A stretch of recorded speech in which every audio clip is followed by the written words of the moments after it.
How are you ninth class students. तो बच्चों हम पढ़ रहे थे आपका चैप्टर टिश्यू एंड यहाँ पे हमने दो पार्ट के अंदर डिवाइड किया था, plant tissue and animal tissue. और एनिमल टिश्यू को आज हम स्टार्ट करने वाले हैं। प्लांट टिश्यू है उसको कंप्लीट हमने स्टडी कर लिया है। जिन बच्चों ने वीडियोस नहीं देखे हैं वो जाकर के देख सकते हैं, ठीक है। तो अब यहाँ पे एनिमल टिश्यूज को स्टार्ट करेंगे एंड एनिमल टिश्यूज अगेन हमने इंट्रोडक्शन वीडियो के अंदर पढ़ा था। आपका चार टाइप के अंदर हमने डिवाइड किए थे, एपिथेलियल टिश्यू, ठीक है, connective tissue, muscular tissue and nervous tissue. चार टाइप के अंदर हमने इनको डिवाइड किया था। तो जो एपिथेलियल टिश्यू है उसको हम आज के वीडियो के अंदर डिस्कशन करेंगे। उसके भी यहाँ पे कुछ पार्ट, ठीक है, काफी लेंथी है, 3-4 पार्ट है, ठीक है। तो आज के वीडियो के अंदर पहले एपिथेलियल टिश्यू को थोड़ा सा डिस्कशन करेंगे, उसके बाद इसका एक पार्ट है स्क्वायमस, उसको डिस्कशन करेंगे। तो यहाँ पे देखिए सबसे पहली बात करते हैं एपिथेलियल टिश्यू को क्यों पढ़े। अब एनिमल बॉडी की बात कर रहे हैं बच्चों, बड़ा इंटरेस्टिंग यहाँ पे ये टॉपिक है वो होने वाला है। एनिमल बॉडी है, हमारी बॉडी है, खुद की बॉडी, इसकी बात कर रहे हैं। देखिए एपिथेलियल टिश्यू कहाँ पे प्रेजेंट होगा, जितने भी टिश्यू है उन सबकी कवरिंग पे। काम क्या है सर? प्रोटेक्ट करने का काम है। प्रोटेक्ट करेंगे, हमारी बॉडी को प्रोटेक्ट करेंगे। स्किन है वो भी कौन सा टिश्यू है? एपिथेलियल टिश्यू है, ठीक है। हमारे अंदर यहाँ पे एलिमेंट्री कैनल्स वगैरह, माउथ वगैरह के अंदर एलिमेंट्री कैनल, पूरा जो डाइजेस्टिव सिस्टम के अंदर है, small intestine, large intestine, oesophagus, यहाँ पे बकल कैविटी, उसके बाद यहाँ पे एनस, ये जितनी भी चीजें हैं एलिमेंट्री कैनल के अंदर बताई हुई है आपको। तो इसके अंदर जो लाइनिंग होती है वो सारी इससे मिलके बनती है। यानी बाहर प्रोटेक्ट करने का काम किसका है? इसका एपिथेलियल टिश्यू का काम है, ठीक है। तो पढ़ते हैं इसकी स्ट्रक्चर कैसी है। तो सबसे पहली चीज यहाँ पे कवरिंग और प्रोटेक्टिव टिश्यू इसको बोला गया है। कवरिंग टिश्यू है या फिर कैसा है? कवरिंग, ये थोड़ा सा अजीब लग रहा है और बीच में, ठीक है। तो कवरिंग और कैसा है? प्रोटेक्टिव टिश्यू है।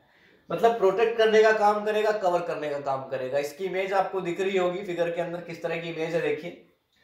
उसके बाद यहाँ पे सेल है वो यहाँ पे इसके अंदर टाइटली पैक्ड होते हैं। टाइटली कब भाई? प्रोटेक्ट करने का काम है ना, तो क्या बाहर जाएगा क्या अंदर आएगा, मतलब मटेरियल्स के ट्रांसफर करने के ऊपर इसका कंट्रोल रहता है, ठीक है। ऐसे ही कोई अंदर बाहर नहीं हो सकता, ठीक है। तो ये टाइटली पैक्ड होते हैं इसके जो सेल होते हैं। टिश्यू किससे मिलके बनते हैं? सेल से मिलके बनते हैं। जो ह्यूमन बॉडी की बात हो, चाहे प्लांट की बात हो, प्लांट में पढ़ा तो अब एनिमल्स के अंदर पढ़ रहे हैं।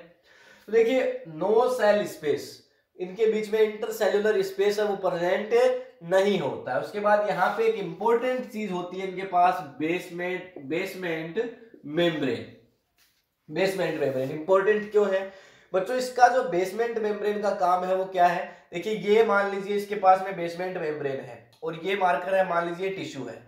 तो ये जो एपिथेलियल टिश्यू होते हैं ना, रेस्ट करते हैं बेसमेंट मेम्ब्रेन के ऊपर, रेस्ट करते हैं। जैसा कि फिगर में आपको दिख रहा होगा, यहाँ पे नीचे एक ब्राउन कलर की जो लेयर आपको दिख रही है इमेज के अंदर, जो ब्राउन कलर वाली लेयर है, ये क्या है? बेसमेंट मेम्ब्रेन है। न्यूट्रिएंट्स इसको प्रोवाइड करवाती है, वाटर इसको प्रोवाइड करवाती है, ठीक है। टिश्यू है तो टिश्यू की सभी, टिश्यू के अंदर क्या है? सेल है। सेल की अपनी नीड है, प्रोटीन की नीड है, बहुत सारे मटेरियल्स की नीड है सेल को। तो जो मटेरियल्स है वो क्या प्रोवाइड करवाती है? Basement membrane. तो ये बेसमेंट मेम्ब्रेन, इसके ऊपर ये रेस्ट कर रहे हैं, ठीक है।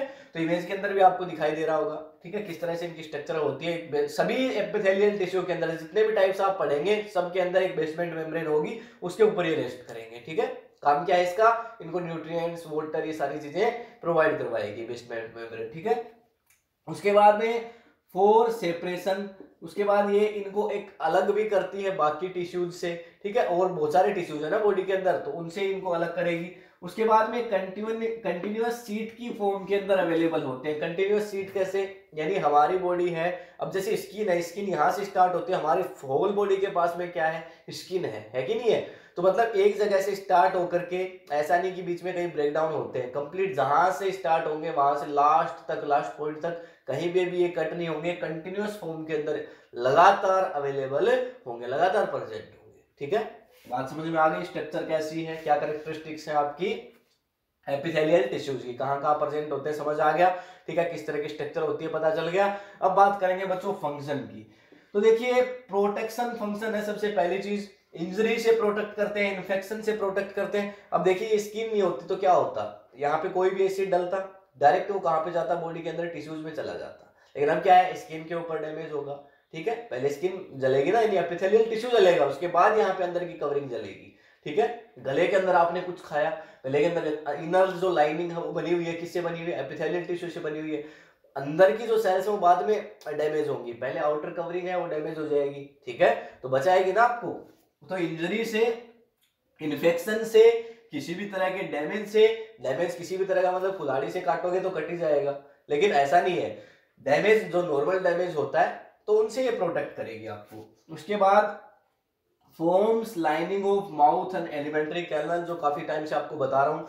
एलिमेंट्री कैनल मतलब जितने भी यहाँ पे डाइजेशन बक्कल कैविटी हो गया, फिर इसोफेगस हो गया, फिर स्टोमच हो गया, स्मॉल इंटेस्टाइन, लार्ज इंटेस्टाइन, उसके बाद में एंडस हो गया, तो मतलब ये जितनी भी सारी चीजें हैं एलिमेंट्री कैनल डाइजेस्टिव सिस्टम में जो चीजें आती हैं, वो जो चीजें हैं उनकी इनर लाइनिंग, ठीक है, लाइनिंग अंदर वाली लाइनिंग, मान लीजिए कि ये आपके पास में ये हो गया आपके पास इसोफेगस, तो इसकी जो इनर लाइनिंग है, ठीक है, अंदर वाली जो लाइनिंग है, ठीक है, इसके अंदर एक लेयर होगी, मान लीजिए मार्कर है, ठीक है, ये मार्कर को मैं ओपन करूं और इसके अंदर जो इसकी जो अंदर वाली सरफेस है उसके ऊपर मैं लाइन है वो ड्रा कर दूं, ठीक है, तो इनर लाइनिंग होगी ना, तो वो ये फॉर्म करती है, उसके अंदर ये अवेलेबल होता है टिश्यू, एपिथेलियल टिश्यू, ठीक है।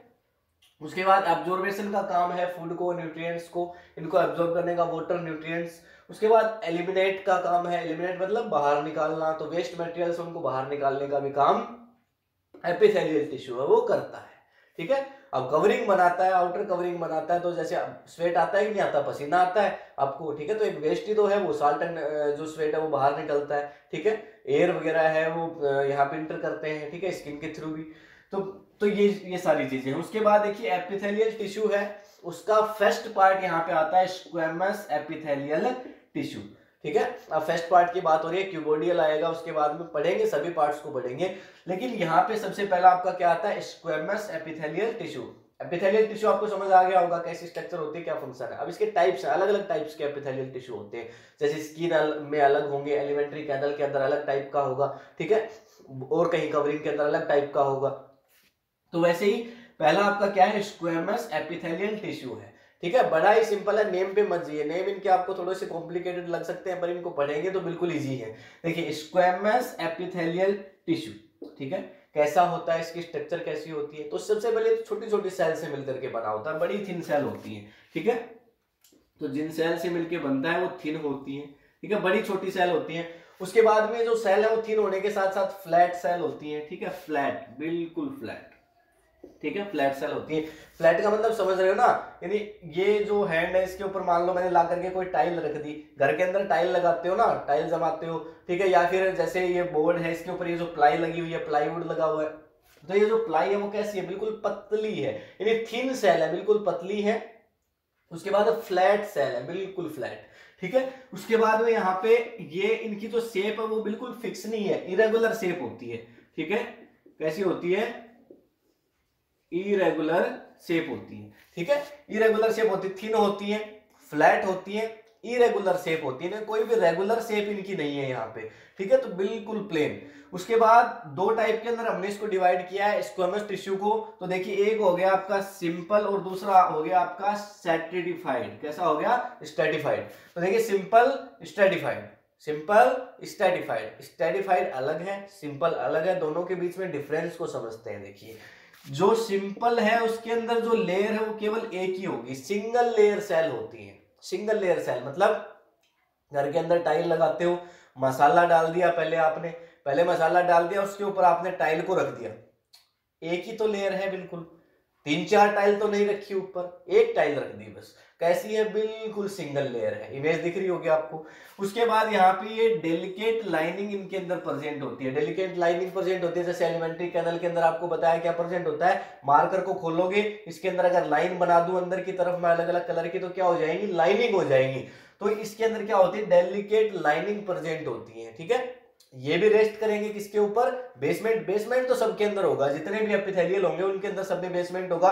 तो बेसमेंट, उसके ऊपर क्या है, बेसमेंट कौन सा हो गया, जो मैंने मसाला डाला रूम के अंदर, उसके ऊपर क्या है, टाइल रख दी मैंने, तो टाइल रख दी तो वो वाला क्या हो गया, ये टिश्यू हो गया। कौन सा tissue, simple squamous epithelial tissue हो गया, ठीक है। तो सिंगल लेयर है। उसके बाद डेलिकेट लाइनिंग इनके अंदर प्रेजेंट होती है, माउथ और कैनल, एलिमेंट्री कैनल के अंदर ये प्रेजेंट होंगे, ठीक है, माउथ के अंदर प्रेजेंट होंगे, बकल कैविटी के अंदर पता ही चल गया, अंदर लाइनिंग उसकी होती है। उसके बाद कैनल, एलिमेंट्री कैनल के अंदर भी ये कौन सा? Simple squamous epithelial tissue. कोई पूछे तो बता देंगे, ठीक है, कहाँ पे प्रेजेंट होते हैं। दूसरी चीज यहाँ पे स्ट्रेटिफाइड, स्ट्रेटिफाइड वाले होते हैं, देखो यहाँ पे 2 और मोर लेयर्स। तो फिर से उस रूम के अंदर चलते हैं जहां पे मसाला यहाँ पे पहले डाल दिया, वो इनका बेसमेंट हो गया, बेसमेंट हो गया ना, देखिए बेसमेंट मेम्ब्रेन, तो बेसमेंट मेम्ब्रेन हो गई।